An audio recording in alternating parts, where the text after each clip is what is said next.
Max, we should explain. It's got a rotor, it's not powered. And it's not a helicopter, you tell me. So, a helicopter, its main rotor would be powered by its engine or engines. Not so on this. That rotor is freewheeling. It's acting as a circular, rotating wing. Yep, Got an engine behind, doing all the pushing. That's what gives it that wonderful stability, and driven by the engine which is on the rear. Now, Pete Davis, our pilot, by the way, is one of the country's most experienced autogyro pilots.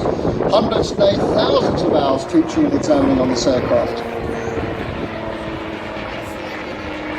Funny looking thing, isn't it? Now, if you're into movies, and I certainly am, the autogyro, you remember?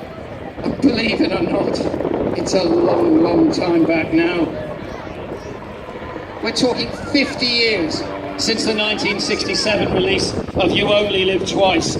Sean Connery, James Bond, flew Little Nelly, the Kenneth Horatio Wallace designed autogyro, and of course, in typical Bond style, he blew away all the baddies.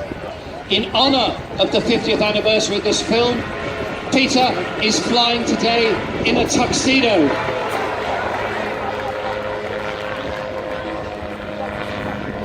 Well, that was quite an extraordinary manoeuvre we just saw over the centre of the crowd there, showing just how